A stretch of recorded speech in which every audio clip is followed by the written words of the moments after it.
Hello, everybody. Today we will be talking about load boards in trucking and expediting. In the expediting business, primarily speaking, straight trucks, sprinter vans, cargo vans, but in addition to this, also dry vans. And so the load boards out there that are available range from one extreme to the other. One extreme would be race to the bottom, low prices, very hard to get through compliance in terms of figuring out, which freight broker to work with, figuring out which kind of route to take, who would be the best partner in your business in terms of people that have loads, whether that's shippers or freight brokers or freight forwarders, comparatively speaking to the other side of that extreme, and that's high compliance, high regulatory for the customers that use those load boards to post their loads. Fortune 500 companies on those load boards, and just overall ability to have a business that can sustain over time and not have to deal with bottom feeders, so to speak. And now this is coming from someone that uses these load boards to post shipments in specific instances. There are some that I avoid using. There are some that I love to use just based off the fact that I know that the service I'm getting is right in front of me. When I click book a shipment, I know exactly what I'm getting based off of that carrier score that's visible to me on these certain load boards, comparatively speaking to ones that we have no clue what's going on because there's no feedback for us really. We have to then go to different platforms and different websites and different portals to figure out if this carrier that we're selecting as the load providers would be suitable to have our shipment on their equipment. Um, and then there's a whole issue with double brokering and trying to figure out who's legitimate and who's not, and who's kind of running you around, so to speak. So that's what we will be talking about today in this video. And if you like this, please give it a like. Please subscribe to my channel. I am trying to grow this. I'm trying to get this to at least 1,000 subscribers. So then that way I can continue to do videos and continue to put effort and time into what I'm doing, in terms of giving back to the community, giving back to the industry that's done so much for me and my family. And it's a beautiful industry. It can definitely change your life from the onset if you do it correctly, whether you're asset based or non asset based.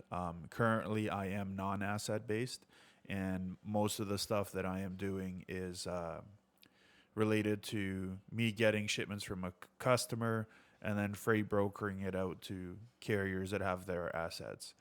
I do it a bit different. I'm more of a carrier centric broker in respect to my pricing model. So, what I mean by that is when I have a shipment, I don't just take the shipment for super cheap. I go to carriers, I talk to carriers, I ask them what do they need to run loads, where do they need to be comfortable. I stay away from the super cheap carriers, and I just focus on people that know what they're doing in their pricing. And if you're pricing and giving me rates that are below operating costs of a dry van or a straight truck or a sprinter van, respectively speaking, for each category, I'm not gonna have any of it. I'm not gonna work with that company because that's you're going to run everybody out of business. You're going to run yourself out of business. You're going to run me out of business because there's no way I can be then competitive if that's the rates you're running at and somehow staying in business for 365 days. Um, it's magical to me sometimes. Some of these rates, like recently, I had a rate from Toronto to Texas, Toronto, Ontario, Canada, down to southern Texas to the border for $650 for a truckload. So let that sink in for a bit. Let that sink in. I've never asked that carrier again for another rate because that's horrendous. That's not what we need in the industry. We need solutions in the industry that's actually going to upscale this industry to an affordable industry that's going to remain at a certain level and then can only go up from there rather than having a bottom feeding society, so to speak. So that's my rant. Now we're going to go into the load boards that I've discussed, in terms of their names and what they're good at and what they're not so good at. So the first one on the list is one that a lot of people obviously know, and that's DAT, D-A-T. DAT, uh, from a software perspective or a portal perspective, for me as a broker, again, I want to show you the other end of the spectrum too. In other words, I want to show you what it's like for me as a broker, or me as a shipper, or or a perspective from a shipper. So, in terms of the ease of use, very simple to use, very simple to post a load. You can post hundreds of loads within minutes. So from that perspective, it's good. I have no complaints on that end. I know that the newest version, the newest release, a lot of people don't like it. I'm one of those people. So I get it. I get why there would be animosity for the certain one. I believe they said they're going to be working on it right now, that they're going to actually be releasing a new version. So we'll see how that goes. But I'm not a fan of the newest one, but we'll see. Um, so things that they do good is that, no pun intended. In addition to that, no pun intended again, they have obviously days to pay. It says DTP, for the freight brokers that post their loads on there. Kind of lets you know what you're dealing with, what kind of broker you're dealing with in terms of payment processes. I am not an advocate of holding loads hostage, but make it clear up front that if terms are 30 days, that you want your money in 30 days. You can always do one test run with a broker, see how it goes with that load, and then you can go from there and decide whether you want to work with that broker again or not. I don't advise taking 25 loads from one broker in 1 week and then having over 25 grand of, payments that are owed to you and that are late, 60, 90 days or more. From a freight broker's perspective, I get it. We have to wait for our money from our customers. But in addition to that, we should also know what customers we should work with. I only work with customers that pay 30 days or less. I don't work with ones that pay 60 days, 90 days, 110 days, 120 days, and more. I've been in situations as an asset-based provider where I've had a situation where a freight broker did have an account with a shipper, a very big shipper, that actually paid them in 200 days, which subsequently made the freight broker pay us in 209 days. So that was horrendous, and it was over $200,000 worth of shipments, or worth, like, value in terms of like our invoices sent to them. And so, and actually, we at one point in time when they just were not paying, we actually had to step away from our factoring as an asset based company, because our factoring company wasn't taking any more invoices from that customer, and we actually had to. So our factoring company said you can risk it and continue to do business with them. We were in a contract to run loads, so we continued to run and run until we said enough was enough, and we stopped. And unfortunately, we waited a long time, but you can get into these situations. So days to pay, it's nice, but make sure you let your freight broker know that, this is your first load that you're running with them. You will take the risk, you will try, but you expect your payment in 30 days. And so develop a human interaction, a human, um, you know, an actual civilized conversation with that freight broker, instead of just holding their freight hostage. For example, loading up, holding their freight hostage, or in addition to that, another thing a lot of people say is, they load up and they say, okay, I want my payment at delivery, like a collect on delivery sort of deal. And so that's very difficult for new brokers. So just keep that in mind. You can run your business the way you wish, but just on an ethical perspective, there are ways that you can get around it. The best way to start with a new broker is to give it a test run, the first run, and see when they pay, and then evaluate from there how you want to do business. Instead of giving a quote, the freight broker gets the load, the freight broker wants to give you the load, they send you the load confirmation, and then you tell them, sorry, I can't do it. It puts the freight broker in a really difficult situation. So create a partnership, an actual human friendship, an actual relationship with that freight broker, and you'll have no problems. So again, back to that. That's what that is good for. It's very quick to post loads, and you can see days to pay. You can see kind of where the freight brokers are at, and make a judgment call based off of that. What that isn't good at is so obviously you've heard of all the double broker issues with carriers posing as carriers, taking a load from a freight broker and then rebrokering it out again on that or on another load board and giving it to another carrier, and then never paying that carrier on that load, but receiving the payment from the freight broker, the original freight broker. And so you can see the issues with that, right? It can be a real mess for the carrier that actually did the shipment, whether that's a sprinter van carrier, a straight truck, box truck, dry van, flatbed, step deck, oversized, whatever the case may be. So that's why it's very difficult for freight brokers. Again, I'm showing you my perspective on the other side of the telephone or the other side of the email, what it's like dealing with that, where we have to sift through every 3 calls, one is a double broker. So we got to make sure that we don't get caught with selecting a double broker to run our shipment, and it can be a complete mess. It can really ruin relationship between myself and my customer.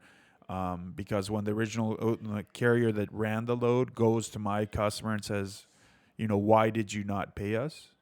We need our payment. My customer is going to come to me like, what the heck? This is your bill of lading. You ran this load. Why is this carrier coming to me? So it looks bad, right? So that's something that you definitely have to keep in mind from our perspective. So that's why that isn't the best. Also, sometimes new carriers that get into the business, that is in the selling business, they're in the sales business. They want to get as many subscribers as possible, paying subscribers and recurring revenue subscribers. So for them, it's in their best interest just to get people to sign up and pay them a monthly fee. So they don't care that there's double brokers on their system. And there's thousands of them. So that's why it's very difficult from that perspective. And new carriers, when they get into the industry, they don't know anything. They don't know how to price. They don't know their cost. They did not educate themselves prior to opening their trucking company in terms of what the costs are, minimal costs, like the base fee that you should be charging per mile. So they don't know their cost per mile to run that rig down the road or run that sprinter van down the road, right? So that's where you get into these issues where it's a race to the bottom on pricing, right? They give a freight broker a rate. Freight broker's like, okay, they're at 1,300. I'm going to tell my customer 1,500. But then the freight broker gets another call and it's another carrier, and then that carrier is new and they say, okay, we can do it for 900. And now the carrier's like, or the freight broker's like, perfect, And then they give it for $900. Service is shit. And so what happens is it causes this problem where we don't exactly know how low a rate can go then, because of all these new carriers. And it's very hard to deal with. So that's my perspective on that. And again, it could be good in some cases. And don't get me wrong, it's a nice place to meet carriers, and carriers likewise. Don't get me wrong, it's a good place to meet brokers. Take the conversation offline though. Get on a phone call, go visit their office, get on a meeting with them, like Google Meet, Zoom, or like I said, in person meeting. Take a coffee to them, take a couple donuts, warm them up to an actual conversation, human to human interaction, and get that conversation started. Educate that freight broker too what your cost per mile is and why you need to be at the certain rates you're at, and focus on building that. Sorry, that was a load offer that came in. Focus on getting that with that customer in line so they know how to price their stuff. Like I said, I'm carrier centric. So when you tell me you need 1,500, I'm going to take a look at the lane. If I can see the mileage and I can see the terrain and I can see what the shipment's all about, if it's legitimate, then I know you know your stuff. Then I'm confident in pricing my stuff accordingly. But if you give me a rate of $300 on 1,600 miles, something's fishy there, right? In addition to this, the next one down the line is Selectus. Listen, Selectus for sprinter vans and straight trucks and cargo vans, it's highly competitive. Highly competitive, and the rates can get very rough, very low. Every year, it seems that on Selectus, the rates just keep getting lower and lower and lower. I don't know how low it can go. In a high market and a crazy market where the rates are crazy, absolutely insane, like we saw from like 2020 to 2022, mid 2022, the rates were like, sometimes I was like, oh my God, I can't believe it. I cannot believe that this lane is going for this price. Like 700 miles, I've seen rates $45,000. 700 miles. I've seen Sprinter vans $14,000 on 700 miles. Like, in a high market, it doesn't matter which one of these that I'm mentioning you use, because people are just trying to grab onto whatever capacity they can.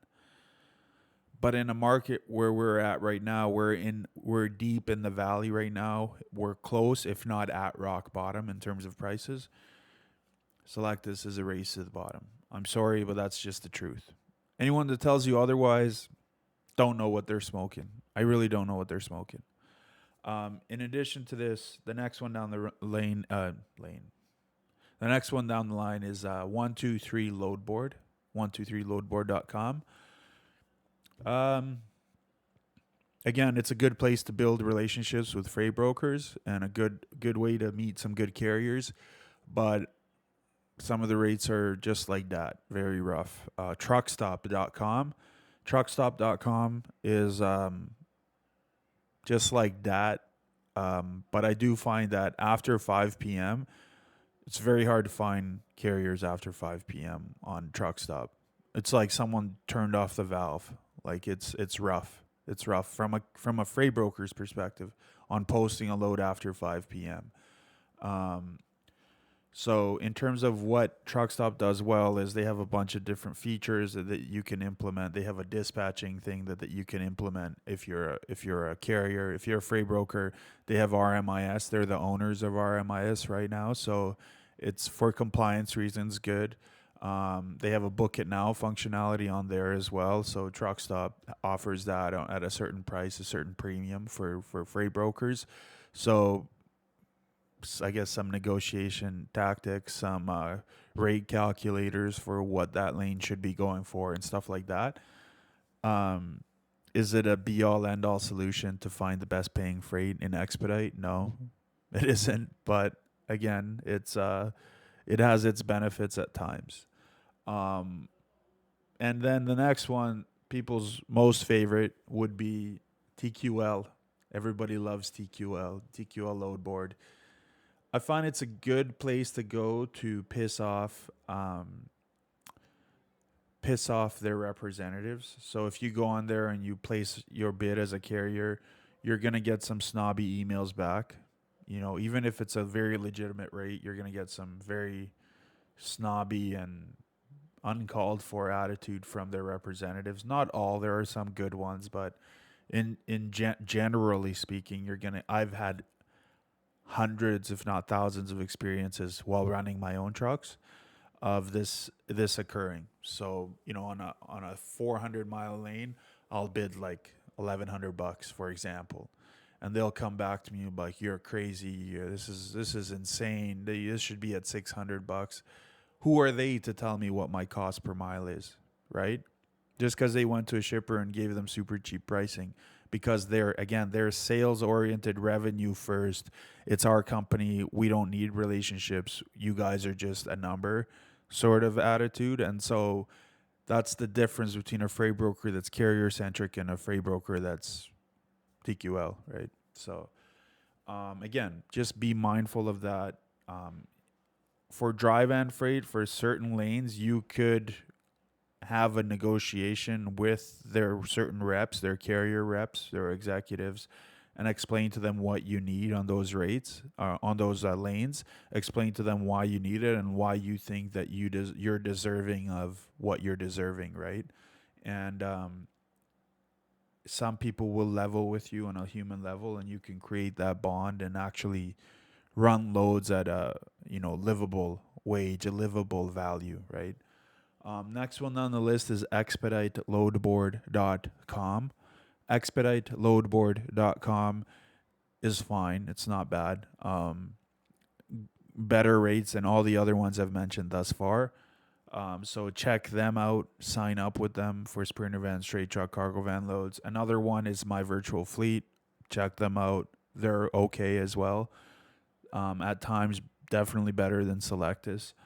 And then out of all of these, in terms of cargo van, sprinter van, dry van, straight truck, the best load board that has the best rates and that works with the best paying customers and the best paying brokers, i.e., myself, would be AOD. AOD is top notch in terms of the rates. I would suggest you try to get on there ASAP. I would suggest you reach out to their team and try to get on there. And I'd suggest that you really put a lot of your eggs in that basket and really try to grow with them and try to get the best out of that relationship that you can by being a provider for them. They do all the best industries, the most urgent loads, so they're fantastic. So I definitely check them out and see if you can get on board that way. Yeah, so that's my rundown of the ones that I would suggest to you people out there that would like to get into this industry or are already in this industry.